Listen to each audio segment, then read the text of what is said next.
Bien, mis hermanos, nuevamente queremos dar la bienvenida a todos los que han ido llegando. Damos gracias al Señor por este tiempo maravilloso que sé que podemos tener delante de la palabra de Dios. Los planes, mi amado hermano, de nuestro Dios son planes que se escribieron desde la eternidad. Yo necesito que usted entienda eso antes de comenzar a estudiar este capítulo 22 de Mateo. Los planes de nuestro Dios fueron planes que se escribieron desde siglos eternos. El plan redentor de Dios, escuche esto, por favor. El plan redentor de Dios no es un plan que se va desarrollando a través de la historia conforme a la respuesta que el hombre da a esos planes. Yo se lo voy a decir otra vez.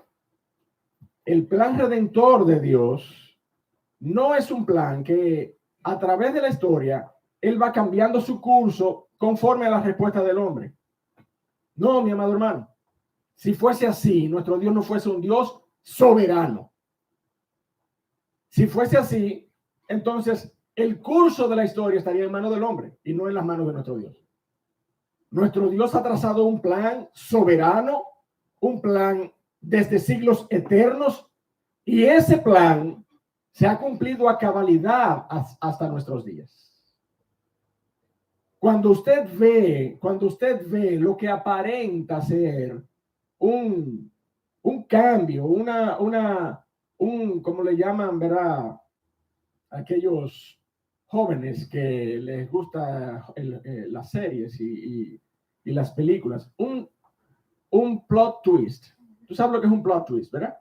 Un cambio así como ¿cómo se llama? Como en el script, en el libreto. Un cambio en el libreto de la obra. Cuando tú encuentras un cambio, lo que parece ser un cambio en el libreto de la obra, mira, tú puedes escribirlo. Tú puedes escribirlo. Los actores de la obra no deciden la trama de la obra. La decide el director de la obra. Amén. La trama de la obra la decide el director de la obra, no los actores.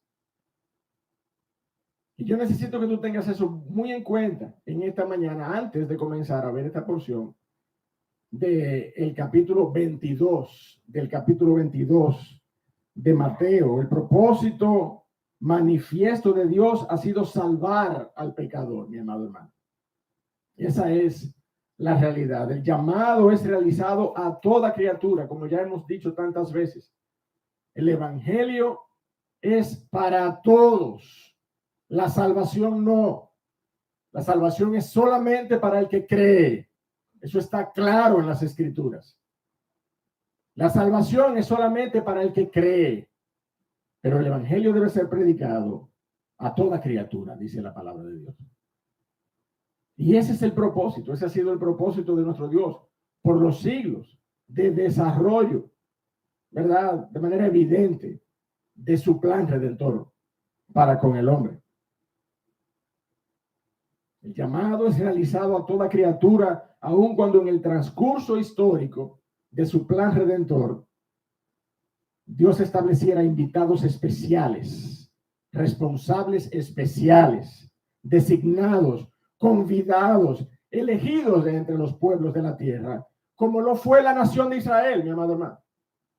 Abraham fue llamado de entre Caldea, la nación más poderosa, pero también más idólatra de la tierra en ese tiempo. Y de allí fue llamado y seleccionado por voluntad soberana de Dios Abraham. Y de la simiente de este Abraham, que luego fue llamado Abraham, padre de multitudes.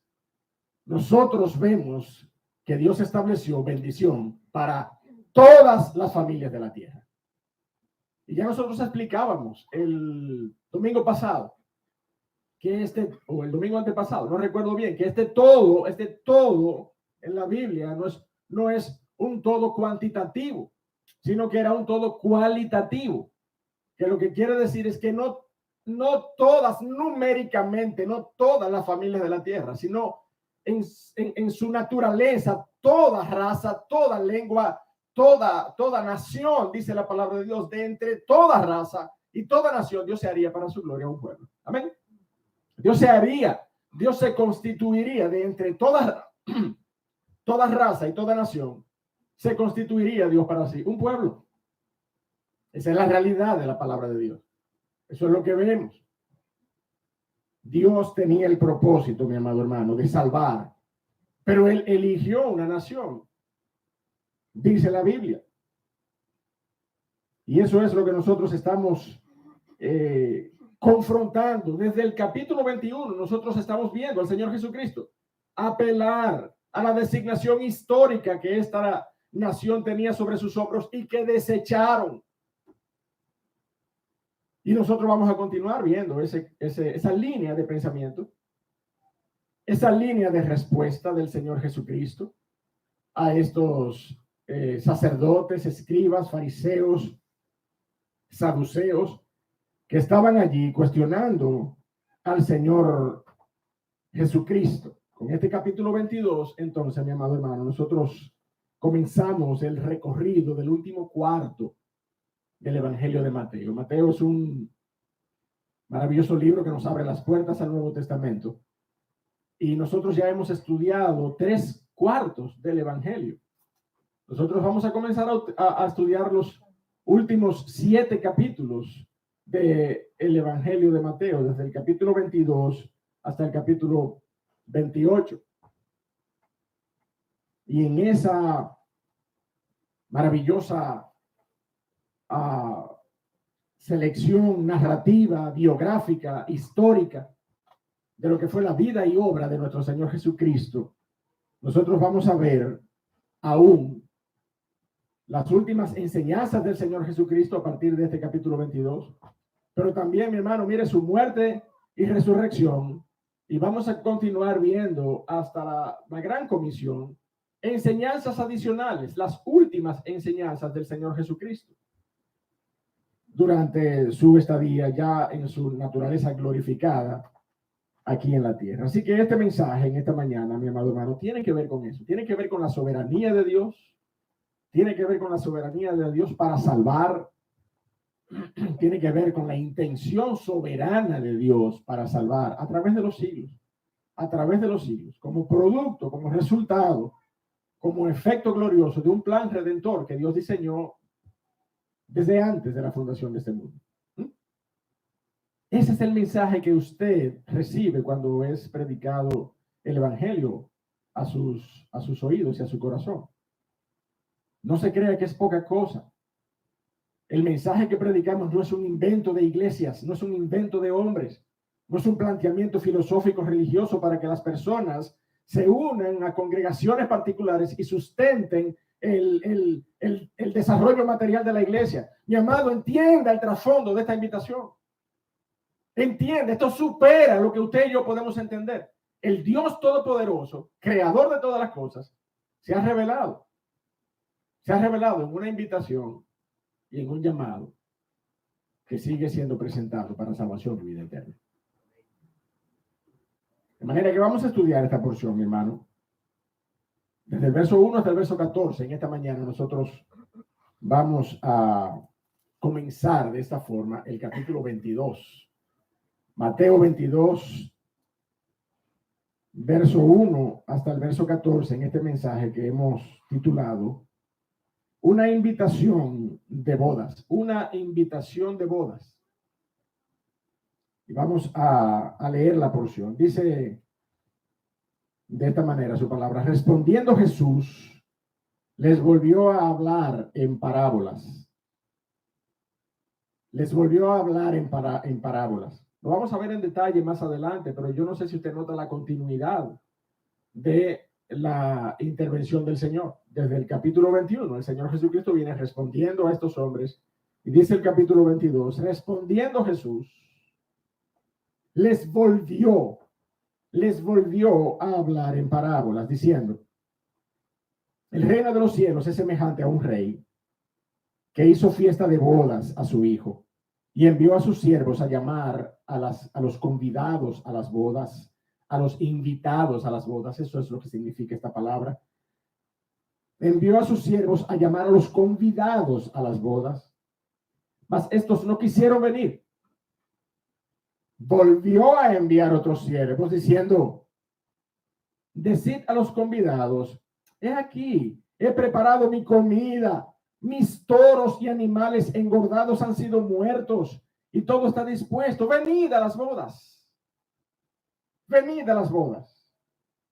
Mas ellos, verso 5, sin hacer caso, se fueron, uno a su labranza y otro a sus negocios. Y otros, tomando a los siervos, los afrentaron y los mataron. ¿Se le parece a usted eso a la parábola anterior? ¿Se le parece?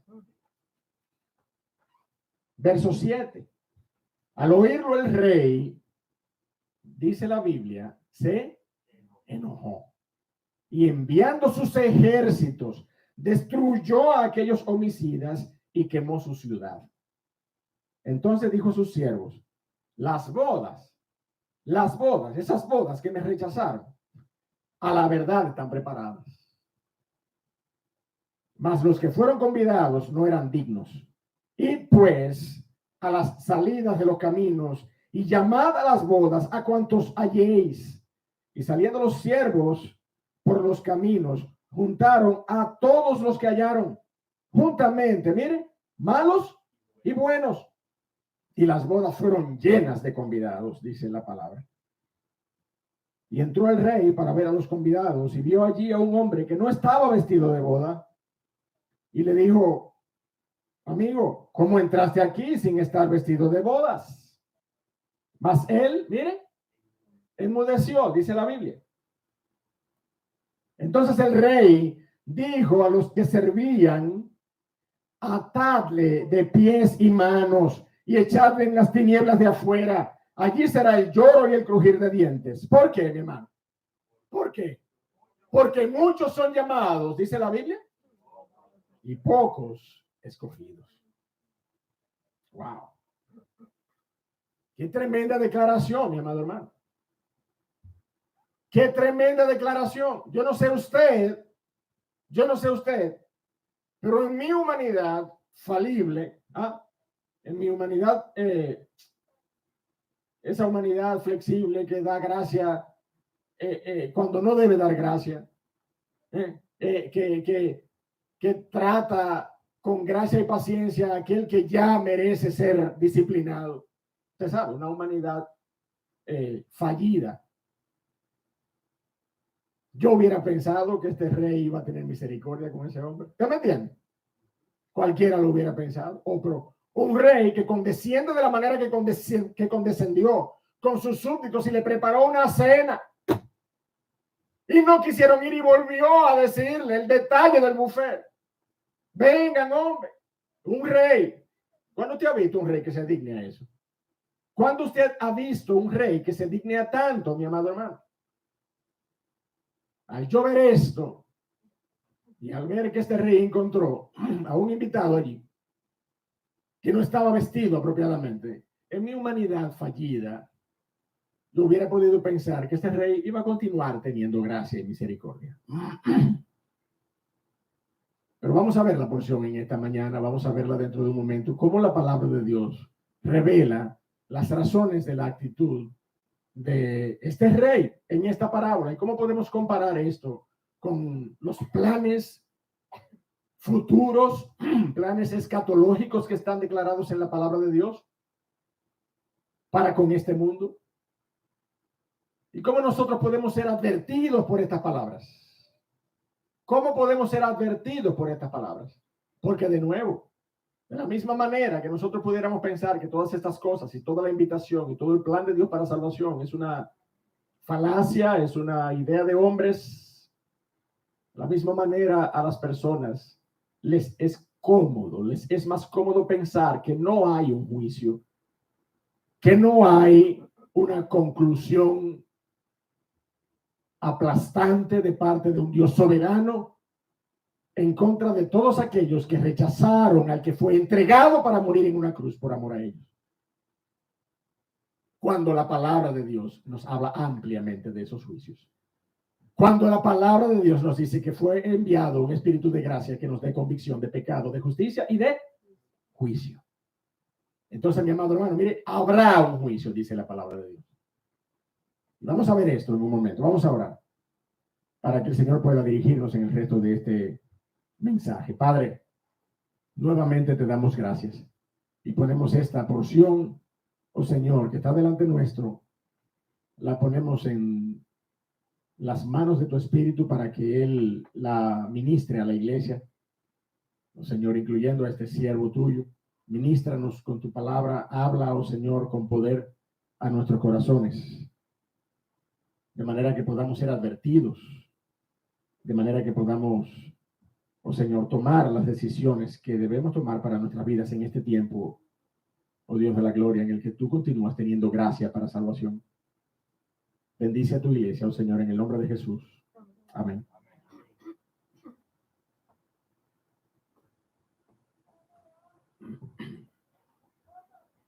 Si nosotros partimos de los últimos mensajes que hemos predicado desde el capítulo 21, nosotros sabemos que el Señor Jesucristo estuvo respondiendo a la inquietud de estos hombres, de estas autoridades religiosas de la época, acerca de la autoridad con la cual el Señor Jesucristo estaba haciendo las cosas que hacía, acerca de la autoridad con la cual el Señor Jesucristo entró a la ciudad allí montado en un asno, pero manifestando un señorío sobre la ciudad, acerca de la autoridad con la cual él luego entró en el templo y echó a los cambistas del templo.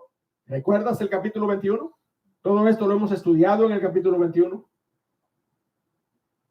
Entonces, estos hombres le preguntaron al Señor Jesucristo. Estoy dándote el contexto porque, de nuevo, lo que vamos a ver hoy en esta primera porción del capítulo 22 no es otra cosa más que la continuidad de la respuesta del Señor Jesucristo a estos hombres. Si bien entramos en un capítulo nuevo, capítulo 22, pero el Señor Jesucristo sigue respondiendo a estos sacerdotes, a estos ancianos de Israel, con respecto al mismo tema de la autoridad con la cual el Señor Jesucristo hacía estas cosas. ¿Con qué autoridad tú haces esto? Le preguntaron al Señor. Y usted sabe que el Señor Jesucristo no le respondió, ¿verdad que sí? ¿Usted recuerda eso?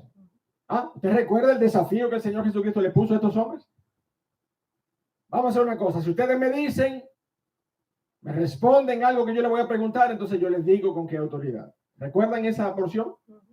Al final, no vamos a entrar en ese detalle. Véalo posteriormente, ese mensaje está disponible para usted. Pero al final de esa introducción del debate, el Señor Jesucristo les dijo, bueno, pues yo no les responderé. Como ustedes no saben y ustedes no pueden responderme esta pregunta, yo tampoco les diré de dónde proviene mi autoridad. Sin embargo, el Señor les refirió, les reveló tres parábolas. La primera de ellas, un padre con dos hijos, ¿verdad? Uno que dijo primero que no quería ir a trabajar en su viña y otro, ¿verdad? Que dijo, sí, Señor, yo voy a ir. Pero el primero, después que dijo que no iba, la palabra de Dios dice que arrepentido fue. Y el otro, el segundo hijo, que le llamó Señor incluso, ese nunca obedeció la voluntad de su padre.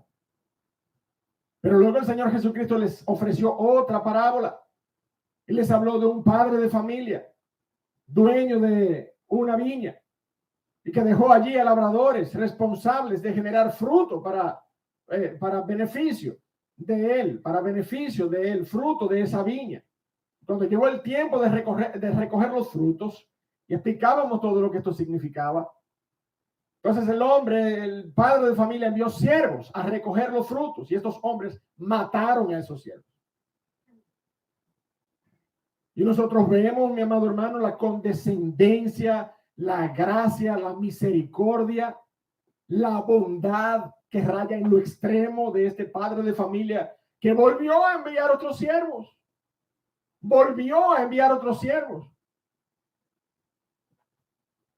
solamente para que los labradores procedieran de la misma manera. Los mataron. Y al final de esa segunda parábola, mi amado hermano, en un despliegue excesivo de gracia que yo no puedo comprender, este hombre envió al hijo. Este padre de familia envió al hijo, envió a su hijo. A lo mejor él entendía, de hecho eso es lo que vemos en el desarrollo textual de la parábola, que él entendía que porque era su hijo lo iban a respetar, ¿sí o no? Pero mire, le hicieron lo mismo, dice la palabra. La palabra de Dios dice que sacándolo fuera de la viña lo mataron. Y usted y yo sabemos hoy que todo esto está estrechamente relacionado con lo que sucedió con nuestro Señor Jesucristo, ¿sí o no? El unigénito de Dios enviado, luego de Dios haber tenido gracia sobre la nación de Israel, habiendo enviado vez tras vez a profetas y hombres de Dios que hablasen a la nación, que reconveniesen a la nación para que retornaran a la verdadera adoración del Dios vivo. Y estos hombres, vez tras vez, despreciaban a los profetas, mataban a los profetas, aserraban a los profetas, apedreaban a los profetas, decapitaban a los profetas. ¿Usted lo ve eso? No tenemos que hacer un estudio excesivo del Antiguo Testamento, usted nada más tiene que ir a Hebreos capítulo 11 y ahí está. Ahí está, en Hebreos capítulo 11.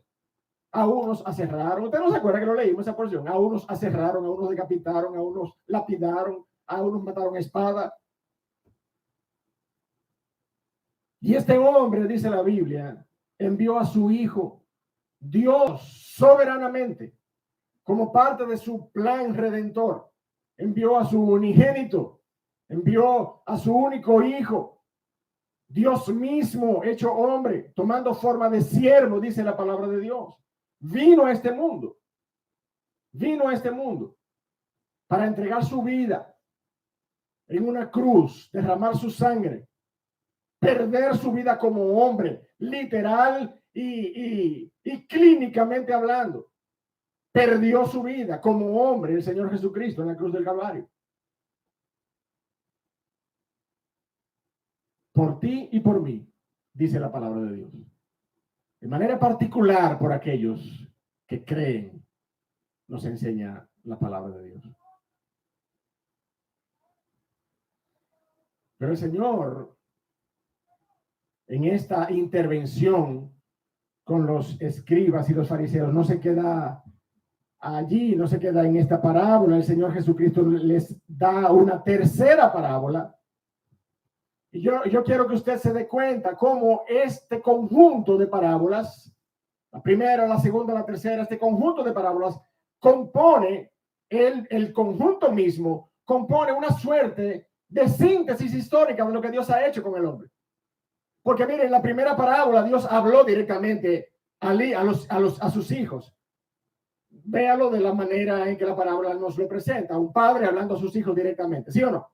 Un padre hablando a sus hijos directamente. Uno que fue rebelde y después se arrepintió. El otro que decía obedecer y nunca obedeció. Un padre hablando a su hijo de manera directa. Dios habló a los patriarcas, Dios habló a los padres. Cuando Dios llamó a Abraham, Dios le habló directamente. Cuando Dios tuvo que hablar a Isaac, habló con él directamente. Cuando Dios tuvo que batallar en el desierto con Jacob y hablar con Jacob, Dios habló directamente con Jacob. Cuando Dios tuvo que hablar con José, cuando Dios tuvo que hablar con Moisés, cuando Dios tuvo que hablar con Josué, Dios hablaba directamente con los patriarcas. Fíjese entonces en la equivalencia de esta primera parábola que el Señor Jesucristo les presentó a estos fariseos. De un hombre, padre de dos hijos, hablando directamente con ellos, el Dios de los cielos, en esa primera dispensación del trato con el hombre, hablaba directamente. Pero luego en la segunda parábola usted lo ve, Dios enviando profetas, y envió a Elías, y envió a Ezequiel, envió a Jeremías, y envió a Daniel, envió a Oseas, y envió a Zacarías, todos los profetas del Antiguo Testamento. Y a todos, dice la palabra de Dios, les dieron muerte. Y aún así, mi hermano, cuando usted lee Hebreos capítulo 1, verso 1, usted se encuentra a la palabra de Dios allí claramente hablando acerca de de Dios, literalmente leo, Dios habiendo hablado muchas veces y de muchas maneras en otro tiempo a los padres, en estos postreros días nos ha hablado por el Hijo, dice la Biblia. Nos ha hablado por el Hijo. Entonces, es como un recorrido histórico del trato de Dios con el hombre, lo que vemos en estas tres parábolas. Y si es así, mi amado hermano, si es así, todo el contexto de estas parábolas, todo el conjunto de estas parábolas nos dicen que es así. Lo que nosotros encontramos en esta tercera parábola es para que usted y yo abramos los ojos y para que usted y yo seamos advertidos. Porque aun cuando nos parece, se parece a la segunda parábola, usted y yo nos damos cuenta que el Señor al final no envía a su Hijo de nuevo, ¿verdad que no? Usted se dio cuenta de eso, que el Señor, el rey de la parábola, no envía a su Hijo, sino que luego que ellos mataron a los siervos que él envió por segunda vez, entonces el rey envió enojado a su ejército y destruyó las ciudades de aquellos hombres. ¿Usted lo leyó conmigo? Entonces, ojo, la parábola desarrolla cronológicamente un trato de Dios con el hombre.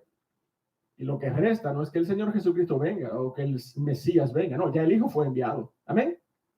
Ya el Señor Jesucristo fue enviado, ¿sí o no? Ya el Señor Jesucristo nos fue enviado. Lo que falta entonces en términos futuros, en términos escatológicos, en términos del desarrollo posterior del plan de Dios, es que el Rey de Reyes, como dice esta parábola, enojado, envíe a sus ejércitos y destruya las ciudades y las queme, y queme las ciudades de ellos. Ciertamente esta expresión, esta parábola tuvo un cumplimiento histórico en Israel, en Jerusalén, en la ciudad de Jerusalén, usted y yo lo sabemos. Pero como toda profecía bíblica, ¿verdad? Nosotros vemos un cumplimiento inmediato y vemos un cumplimiento mediato en toda profecía bíblica. El libro de Joel es una clarísima manifestación de esa realidad acerca de las profecías bíblicas. Hablando acerca de visiones y sueños y lenguas, cuando usted y yo sabemos que todo eso se dio allí al inicio de la iglesia primitiva, en el libro narrado en el libro de los Hechos. Pero no podemos dudar que se dará de nuevo en aquel día, en aquel contexto apocalíptico, cuando nosotros sabemos que estas cosas volverán a tener un cumplimiento. Pero vamos a la porción, mi hermano. Vamos a la porción. Vamos a ver el verso 1 hasta el verso número 6. Respondiendo Jesús, les volvió a hablar en parábolas diciendo: el reino de los cielos es semejante a un rey que hizo fiesta de bodas a su hijo, y enviando a sus siervos a llamar a los convidados a las bodas,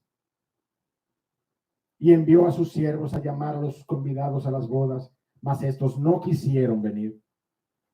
Volvió a enviar otros siervos diciendo: decid a los convidados, he aquí he preparado mi comida, mis toros y animales engordados han sido matados para ustedes, todo está listo, todo está dispuesto, venid a las bodas. Mas ellos, sin hacer caso, se fueron, uno a su labranza, otro a sus negocios, y otros, tomando a los siervos, los afrentaron y los mataron. De inicio, mi amado hermano, el sublime concepto de las bodas del Cordero surge de inmediato en nuestras mentes aquí, ¿sí o no? Inmediatamente nosotros podemos pensar en las bodas del Cordero. Cuando vemos a este rey de la parábola hablar, o el Señor Jesucristo hablar de este rey en la parábola preparando una boda para su hijo. Un rey que hizo fiestas de bodas a su hijo. Si nosotros entendemos que el contexto espiritual de las tres parábolas juntas es el reino de los cielos, nosotros no debemos esperar mucho tiempo para entender también que esta tercera parábola apunta a esa esperanza gloriosa de las bodas del Cordero de Dios para con su iglesia. Tal como lo leyó el hermano Tomás al inicio, en esta mañana, Apocalipsis 19, Dice, y oí la voz de una gran multitud, como el estruendo de muchas aguas, y como la voz de grandes truenos que decía, aleluya, porque el Señor nuestro Dios Todopoderoso reina. Gocémonos y alegrémonos y démosle gloria, porque han llegado las bodas del Cordero. Han llegado las bodas del Cordero y su esposa se ha preparado. Y dice el verso 8, y a ella se le ha concedido que se vista de lino fino, limpio y resplandeciente, porque el lino fino es las acciones justas de los santos. Y el ángel me dijo, escribe, bienaventurados son los llamados a la cena de la boda del Cordero. Y me dijo, estas son palabras verdaderas de Dios. Sin duda, mi amado hermano, nosotros vemos a la iglesia reflejada en estos textos particulares y textos tan representativos de la unión de Cristo con la iglesia, como el que encontramos en Efesios capítulo 5. Allí no lo busque, pero yo lo voy a leer. Dice, por esto dejará el hombre a su padre y a su madre y se unirá a su mujer y los dos serán una sola carne. Grande es este misterio, mas yo no sugiero esto. Eso no es lo que dice Pablo. Pablo asevera, Pablo asegura, Pablo establece una equivalencia allí en esa porción del verso 32 de Efesios 5. Grande es este misterio, que dos desconocidos de la vida se unan y según el establecimiento del matrimonio de parte de Dios sean una sola carne. Dice Pablo allí a los Efesios, grande es este misterio, mas yo digo esto respecto de Cristo y la iglesia. Respecto de Cristo y la iglesia. Y miren, hermano, el apóstol Pablo vuelve y enfatiza de alguna manera cuando escribe a la iglesia de Corinto, en 2 Corintios capítulo 11, verso 2, dice, porque os celo con celo de Dios, pues os he desposado con un solo esposo para presentaros como una virgen pura a Cristo. De manera, mi hermano, que la imagen de esa boda del Cordero, la imagen de esa novia de Cristo en el Nuevo Testamento tiene su fundamento, tiene fundamento escritural. Es posible que usted encuentre personas y posiblemente ahora mismo usted está preguntando, bueno, pastor, ¿y por qué si hay tanto argumento escritural y les he presentado solamente 2 porciones bíblicas? ¿Por qué hay que enfatizarlo tanto si está tan claro en la Biblia? Déjeme decirle, mi amado hermano, que lo que sucede es que en toda la extensión del contexto bíblico, desde el Antiguo Testamento hasta Apocalipsis, desde el Antiguo Testamento hasta Apocalipsis, lo que nosotros encontramos como la esposa no es la iglesia. Póngame atención. Lo que nosotros encontramos como la esposa desde el Antiguo Testamento hasta Apocalipsis no es la iglesia. Es a Israel. Es a Israel. Y nosotros tenemos que entender bajo qué contexto particular la palabra de Dios se refiere a Israel en la amplitud del texto bíblico y bajo qué contexto particular nosotros vemos a la iglesia representada allí en el contexto bíblico. Y no es una contraproducencia, mi amado hermano. Vamos a verlo rápidamente, porque si estamos hablando de la boda del Cordero, entonces no podemos pasar por alto quién es la novia. Es importante que nosotros lo entendamos.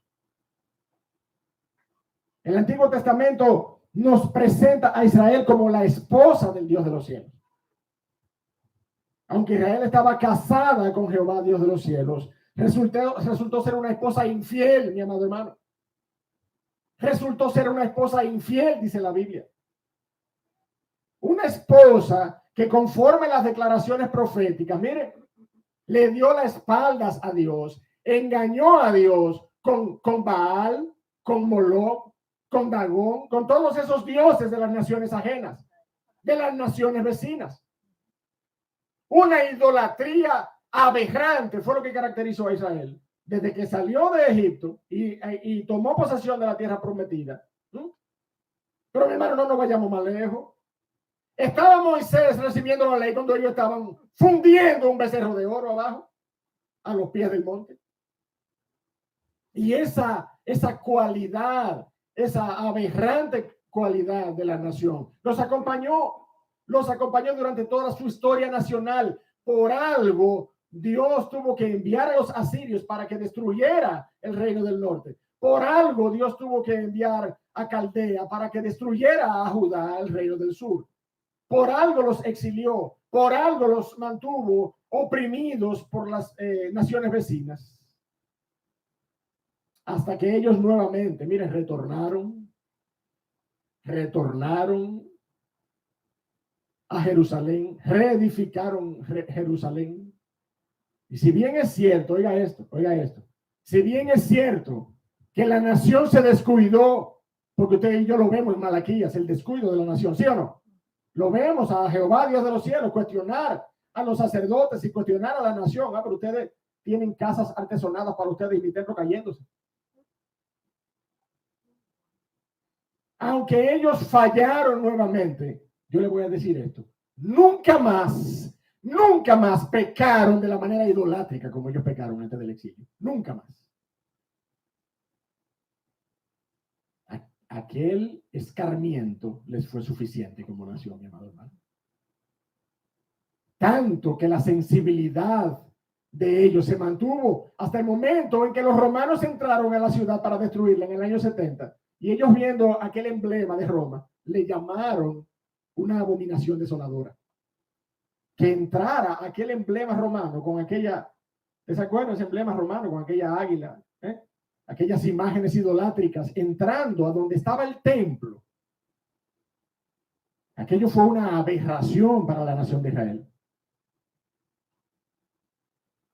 Pero nosotros sabemos, mi amado hermano, por lo que la palabra de Dios nos enseña, que la nación, antes de este exilio particular que transformó sus corazones y doblegó sus rodillas a una sensibilidad delante del Dios vivo, la nación había pecado. Jehová, Dios de los cielos, la había declarado como una esposa infiel y adúltera.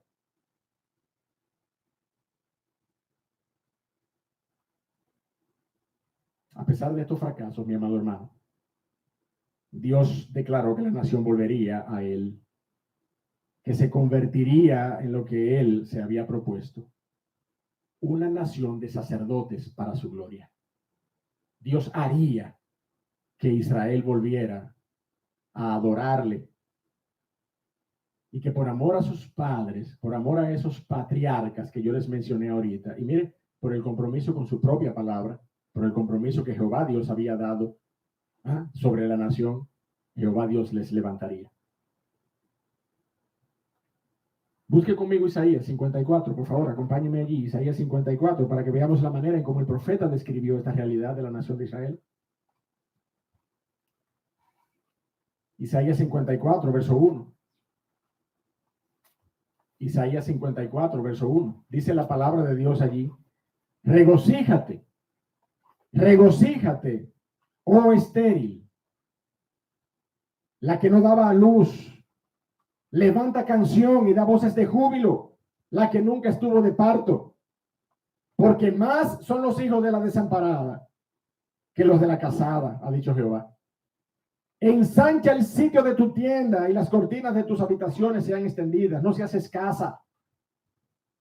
Alarga tus cuerdas y refuerza tus estacas, porque te extenderás a la mano derecha y a la mano izquierda, y tu descendencia heredará naciones y habitará las ciudades asoladas. No temas, pues no serás confundida. Y mira lo que dice a partir del verso 4. No te avergüences, porque no serás afrentada, sino que te olvidarás de la vergüenza de tu juventud. ¿Tú estás entendiendo lo que Jehová Dios le está diciendo a la nación? Y de la afrenta de tu viudez no tendrás más memoria, porque tu marido es tu hacedor. ¿Quién es la esposa de Dios en el Antiguo Testamento? ¿Quién es? Israel. Jehová de los ejércitos es su nombre y tu redentor. El Santo de Israel, Dios de toda la tierra será llamado. Porque como a mujer abandonada y triste de espíritu te llamó Jehová, y como a la esposa de la juventud que es repudiada, dijo el Dios tuyo. Por un breve momento te abandoné, pero te recogeré con grandes misericordias.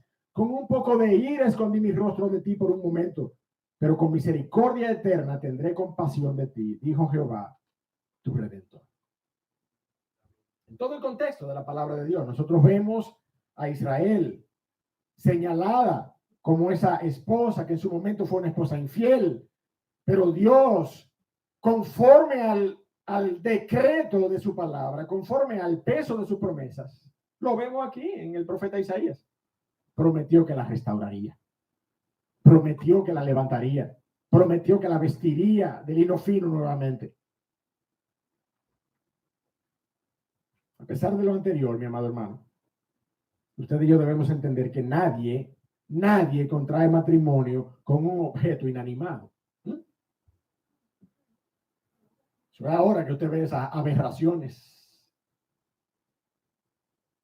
Casándose con un muñeco de plástico, casándose con un disparate. Pero en nuestra razón más elemental, nadie se casa con un objeto inanimado. Nadie se casa con muros, con paredes o con constituciones nacionales. Cuando Dios llama a Israel, su esposa, no lo hace pensando en un conglomerado de personas. No, mi amado hermano. Dios lo hace pensando en las almas individuales de cada quien. Dios lo hace pensando en aquellos que a pesar de ser del linaje de Abraham, no eran todos hijos de la promesa. ¿Usted se acuerda de esa porción que leímos en Romanos? La palabra de Dios nos enseña que no por ser hijos de Abraham eran todos herederos. De manera que ahí hay una selección soberana de Dios entre aquellos que eran hijos de Abraham, la nación de Israel. Pero Jehová Dios tiene un pacto con su palabra. Jehová Dios no hace pactos fuera del compromiso fundamental de su palabra. Cuando usted ve que Jehová Dios hace pacto con el hombre es porque ya él ha establecido un propósito. Y de manera particular, mi amado hermano, lo que nosotros vemos por medio de todo esto es que esa gracia para llamar de entre la nación a su esposa tierna, esa gracia se extiende, mi amado hermano, a todos aquellos que no eran nación de Israel. Como dice la parábola, esa gracia se extiende a los que no eran los labradores, a los que no eran los convidados, a todos los que hallaron en la salida de los caminos, juntamente buenos y malos, dice la Biblia, por medio de la parábola esta mañana. A todo aquel que cree. Amén. A todo aquel que cree. Por eso, a pesar de que nosotros leemos esto en Apocalipsis, oiga bien, Apocalipsis 21, 9 al 11, que fue la porción que leyó el hermano Tomás. Apocalipsis 21, 9 al 11. No nos estamos refiriendo ya al Antiguo Testamento, nos estamos refiriendo a Apocalipsis. Vino entonces a mí uno de los 7 ángeles, verso 9, que tenían las 7 copas llenas de las 7 plagas postreras, y habló conmigo diciendo, ven acá, yo te mostraré. ¿A quién dice allí? ¿Usted está leyendo conmigo? Yo te mostraré a quién. La desposada. A la desposada, dice la Biblia. La esposa del Cordero, ¿no es eso lo que dice allí? ¿Usted lo está viendo? Yo te mostraré a la desposada, a la esposa del Cordero. ¿Y qué dice el verso 10? Y me llevó en el espíritu a un monte grande y alto. ¿Y qué dice? Y me mostró la gran ciudad santa de Jerusalén, que descendía del cielo de Dios, teniendo la gloria de Dios. ¿A quién le mostró cuando le mostró la desposada, la esposa del Cordero? ¿A quién le mostró? A la iglesia. A la iglesia. A la santa ciudad, la gran Jerusalén. Pero por favor, mi amado hermano, seamos racionales. y hagamos el ejercicio rápidamente. Dios no tiene un compromiso con los muros de la ciudad. ¿Usted me entiende? Dios no tiene un compromiso con las calles de cristal. Dios no tiene un compromiso con los ríos. Dios no tiene un compromiso con las paredes, con las torres de la ciudad. Dios tiene un compromiso con su palabra para salvar almas para su gloria. De manera que en aquel día, mi amado hermano, en aquella ciudad santa que será presentada delante de Dios como una novia pura y sin mancha, estarán aquellos que han sido justificados por la sangre de Cristo, sean israelitas o sean gentiles. Amén.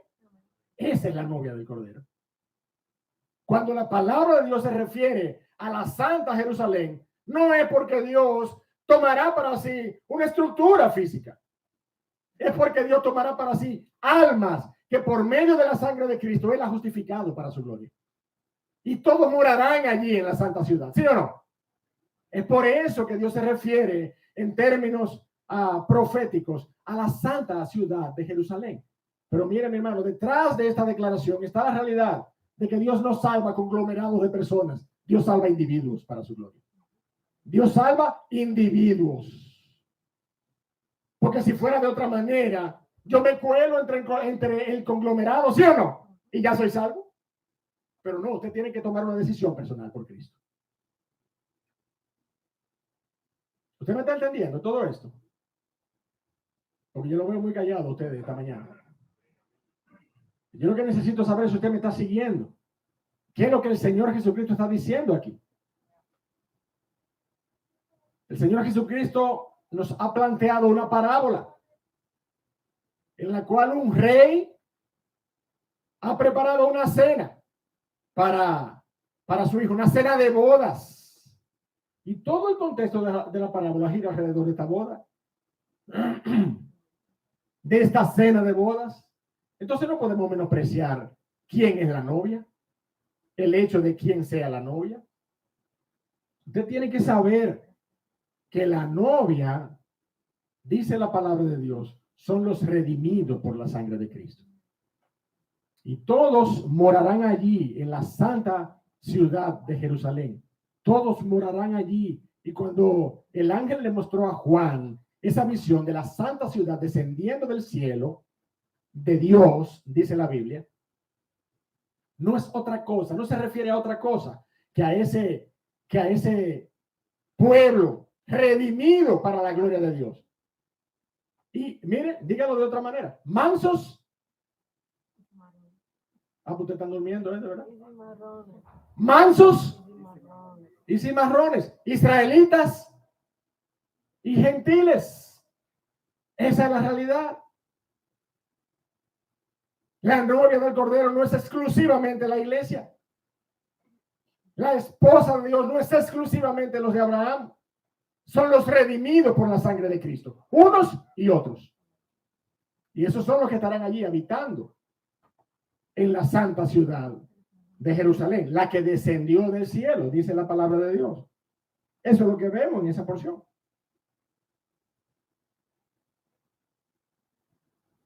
Ahora note, mi amado hermano, que los siervos no salieron con la instrucción de invitar a las bodas. Usted lo ve conmigo eso. Dios, hablando a través de esta parábola, nos enseña que los siervos no salieron con la instrucción de invitar a las bodas, sino de llamar a los que ya habían sido invitados. Eso es lo que vemos en la porción.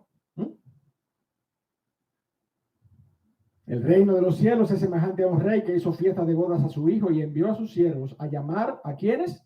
A los convidados. A los convidados a las bodas, a los que ya habían sido invitados a las bodas. Los siervos de este rey no salieron a invitar, salieron a pedir cuentas a aquellos que ya habían sido comisionados como pueblo de Dios, como sacerdotes del Dios vivo, para que fueran testigos de las bodas de su hijo, para que fueran testigos de las bodas del Cordero.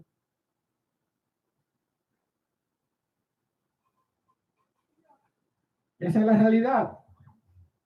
Pero la palabra de Dios dice, mi amado hermano, que ellos no quisieron venir. El hijo que dijo, sí, Señor, y no fue, los labradores que no dieron el fruto, los invitados a las bodas que no quisieron venir, todos están representados en esta descripción del Señor Jesucristo acerca de lo que es el plan de Dios presentado al hombre como parte de su amor soberano y su gracia para salvar. Y sin embargo, mi amado hermano, la historia que se sigue repitiendo es que no queremos venir. Es que no queremos venir al llamado, es que no queremos participar de la gracia de un Dios que salva. Seamos sinceros, mi amado hermano, usted que está aquí en esta mañana, constantemente es invitado a compartir de este maravilloso, yo diría, preámbulo de bodas del Cordero, que significa la iglesia de Cristo, donde somos alimentados por un manjar que Dios preparó ya de antemano en su palabra, donde participamos de la comunión de los santos. Y sin embargo, constantemente la respuesta que cada uno de nosotros recibimos es que no quieren venir. Esa es la realidad. Esa es la realidad del evangelio que es predicado hoy. Se han envuelto en sus asuntos personales, sin hacer caso, se han ido cada uno a su labranza, como dice la parábola, a sus negocios, y no quieren venir. Eso es lo que la palabra de Dios nos enseña en esta parábola. Mi oración, mi amado hermano, en esta mañana es que seas apercibido de estas cosas y te veas reflejado en la desgarradora imagen de un rey bondadoso que convida con afán, con deseo de compartir sus bendiciones con aquel que él llama. Mira cómo dice la parábola: he aquí, he preparado mi comida, mis toros y animales engordados han sido muertos y todo está dispuesto, venid a las bodas. Y darnos cuenta que la realidad de la gente siga siendo que no quieran participar de las bodas, que no quieran participar de la bendición de la gracia de Dios. Mire cómo dice la porción, verso 7 al verso 10. Al oírlo el rey se enojó, enviando sus ejércitos, y destruyó a aquellos homicidas y quemó su ciudad. Entonces dijo a sus siervos: la boda van. La boda van.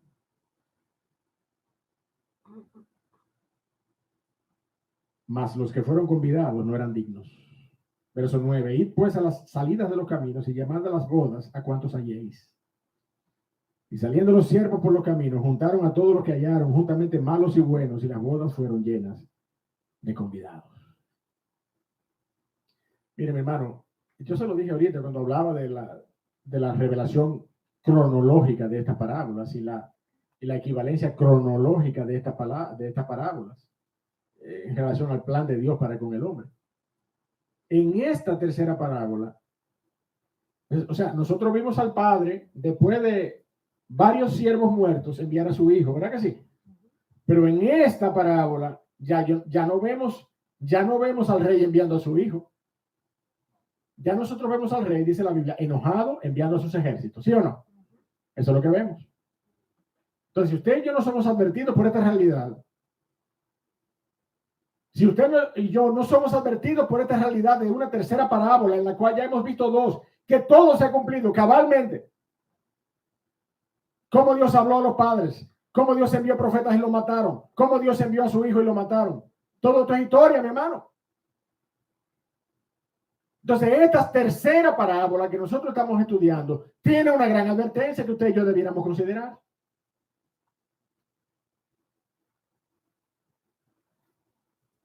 Es casi imposible, mi amado hermano, separar este relato de lo acontecido en el año 70 con la ciudad de Jerusalén. En el año 70, durante el primer siglo, los romanos sitiaron a Jerusalén. Destruyeron el templo, destruyeron la ciudad, quemaron los muros, quemaron la ciudad. Y eso es lo que la parábola nos dice. ¿Qué es lo que dice la parábola?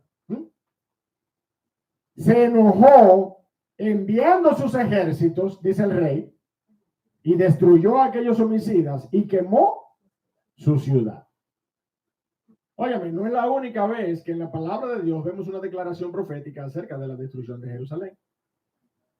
Ezequiel capítulo 4, ahí hay todo el capítulo, una declaración completa acerca de la destrucción, profetizando la destrucción de Jerusalén. Daniel capítulo 9, una descripción de la destrucción, un relato apuntando esas profecías a la destrucción de Jerusalén.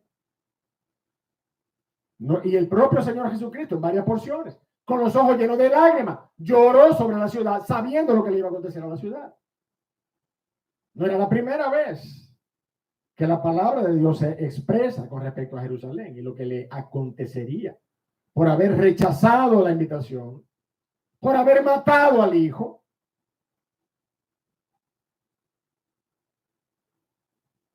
Como toda profecía, ya yo lo dije ahorita, tiene un cumplimiento doble. Nosotros vemos en el Apocalipsis, ¿verdad? Esa realidad. Yo lo voy a leer para ti, Apocalipsis 19, verso 11. Entonces vi el cielo abierto y aquí un caballo blanco, y el que lo montaba se llamaba Fiel y Verdadero, y con justicia juzga y pelea. Sus ojos eran como llama de fuego, y había en su cabeza muchas diademas, y tenía un nombre escrito que ninguno conocía, sino él mismo. Estaba vestido con una ropa teñida en sangre, y su nombre es el Verbo de Dios. ¿Quién es ese? ¿Quién es ese, mi amado hermano?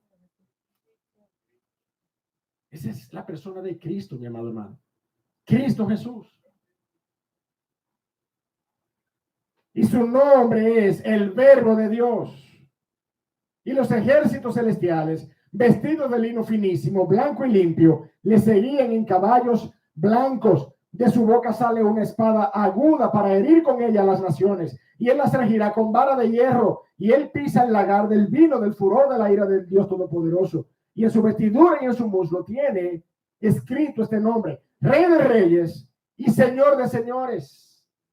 No nos lo hemos inventado nosotros en el argot de nuestro hablar como iglesia, no. Es una declaración bíblica que así se llama nuestro Señor Jesucristo. El Rey de Reyes y Señor de Señores.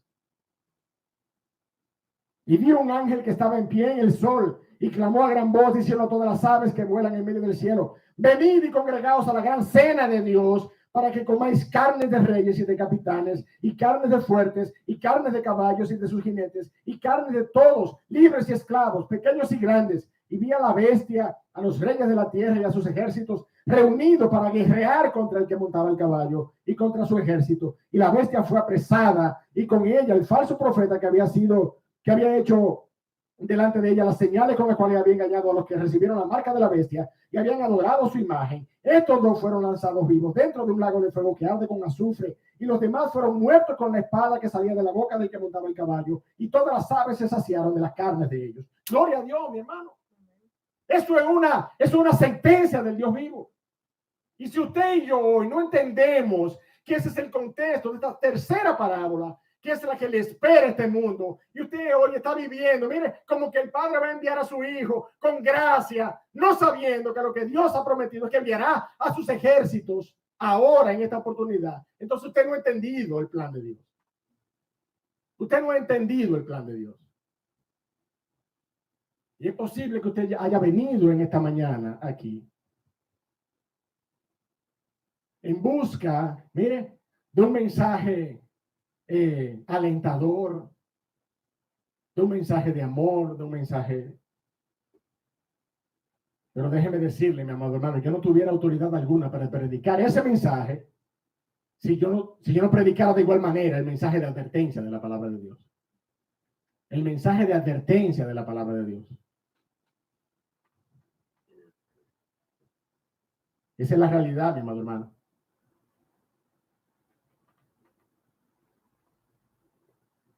Finalmente, dice la palabra de Dios allí: entró el rey para ver a los convidados y vio allí a un hombre que no estaba vestido de bodas.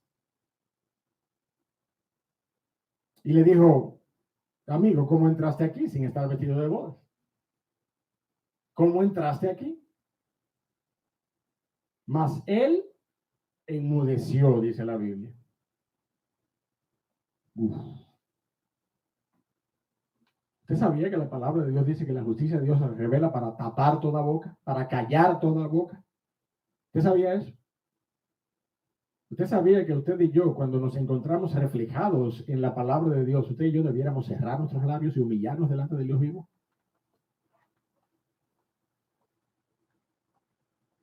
Eso es lo que la palabra de Dios nos enseña. ¿Qué tú haces aquí? Pero tú no estás vestido de boda. ¿Qué tú haces aquí? ¿Usted cree que cabría allí en ese momento argumentar acerca de cualquier razón que le pudiera excusar a este hombre? La palabra de Dios dice, enmudeció. Entonces el rey dijo a los que servían. Y es que yo le decía a usted ahorita, bueno, me cogió de sorpresa el rey. Yo pensé que iba a seguir siendo misericordioso. ¿Pero qué dice la Biblia? Atadle de pies y manos y echadle a las tinieblas de afuera. Allí será el lloro y el crujir de dientes. Porque muchos son llamados. Muchos son llamados por quienes, mi hermano. Muchos son llamados por quienes. ¿A quién envió el rey a llamar a los de la calle, a los de la salida de los caminos? ¿A quién envió? A sus siervos. ¿Quiénes son los siervos de Cristo aquí hoy? Levánteme la mano, por favor. ¿Quiénes son los siervos de Cristo? Gloria a Dios. Usted no llama a las personas al evangelio de Cristo. Usted no la llama. Usted la llama. Cuando usted y yo predicamos el evangelio, lo que estamos haciendo es un llamado. Y la gente puede rechazar ese llamado, usted sabe. Pero hay gente que también puede atender ese llamado. Pero dice la palabra de Dios que no eran de los escogidos. Digo, yo no sé si usted lo está leyendo conmigo. ¿Usted lo está leyendo conmigo? Muchos son llamados y pocos los escogidos. Muchos son llamados y pocos los escogidos. Y mi hermano, esta escogencia no es a posteriori. Esta escogencia es a priori. El Dios soberano, desde antes de la fundación del mundo, salvó.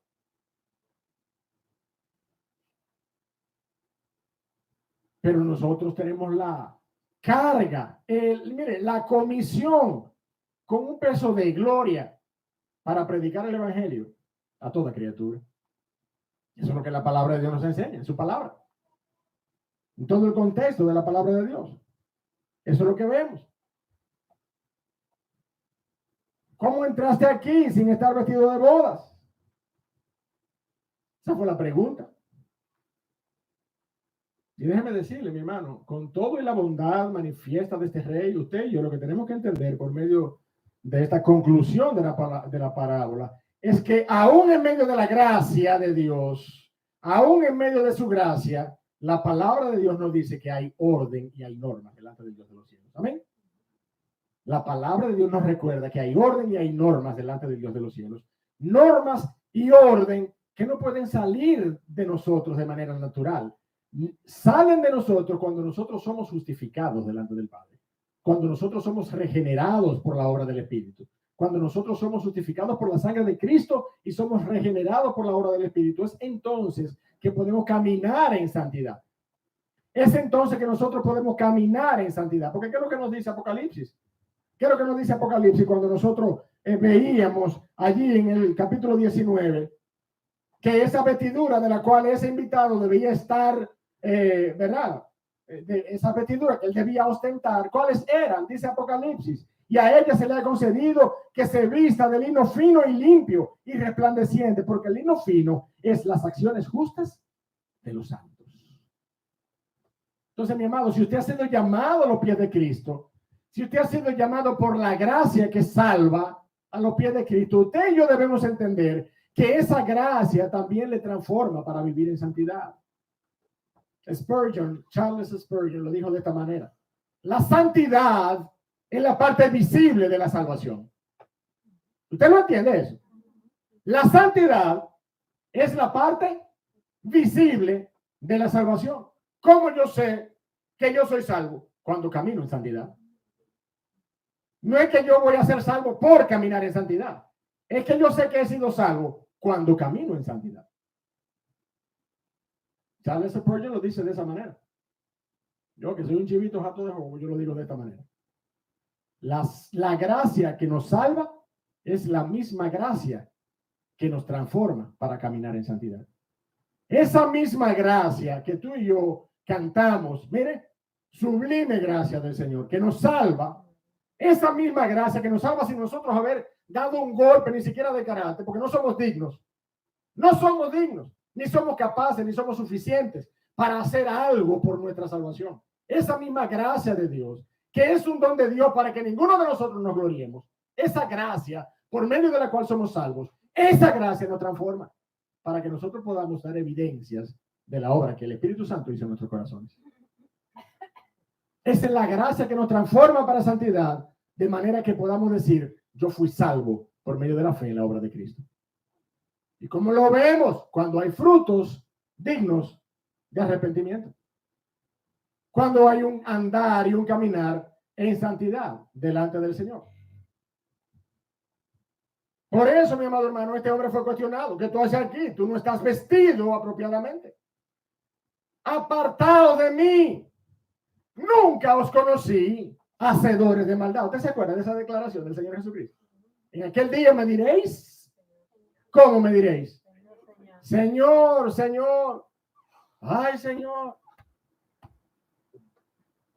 ¿Y qué dice la Biblia? Apartado de mí. ¿Quién eres tú? Yo nunca te conozco, yo no te he conocido todavía, yo nunca te conocí. Y ya no hay tiempo. Porque está escrito, lo dijimos ya, que el hombre muera una sola vez y después de esto, ese juicio particular de Dios sobre las almas y sobre nuestra decisión, sobre todas las cosas, sobre nuestra decisión por la obra de Cristo. ¿Qué tú hiciste con ese hijo que te fue enviado? ¿Qué tú hiciste con ese hijo que te fue enviado? ¿Qué tú hiciste con esa invitación a las bodas del Cordero? ¿Qué tú hiciste?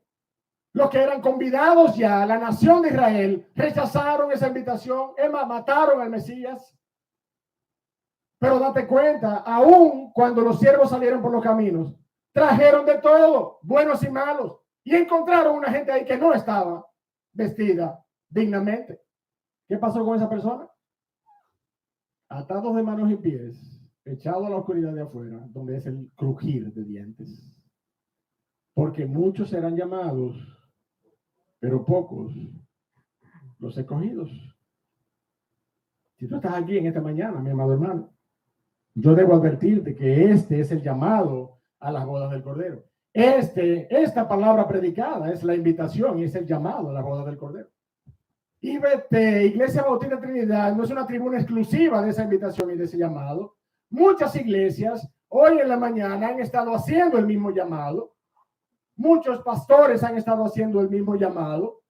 Pero si ese llamado se fundamenta en la palabra de Dios, tú y yo podemos estar seguros de que es el llamado genuino para que nosotros podamos venir a disfrutar del manjar, de lo que Dios ha preparado para nuestra bendición eterna.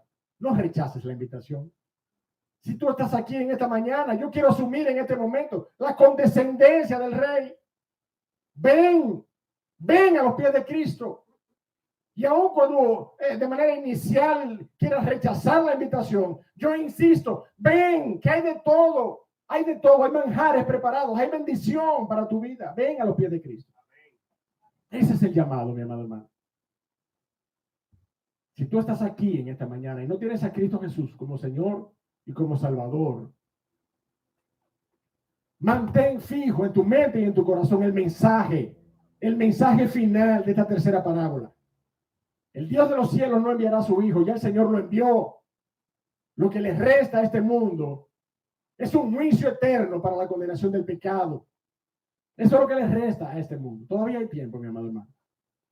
Todavía hay tiempo, persona que nos visitas en esta mañana, para que tú puedas venir a los pies de la cruz, arrepentido, depositando tu fe en la persona de Cristo Jesús. Padre, gracias. Gracias queremos darte en esta mañana por tu palabra. Gracias porque ella es eficaz, ella nos confronta, ella nos muestra todo tu plan, oh Señor. Ella nos ha mostrado a través de estas tres parábolas, oh Señor, cómo tú has obrado. Y nosotros te damos gracias, oh Señor, por la manera en cómo tú has extendido tu brazo para salvación, para redención, para rescate, oh Señor, de aquellos que has amado. Oh Dios de la gloria, mueve los corazones en esta mañana. Mueve los corazones en esta mañana.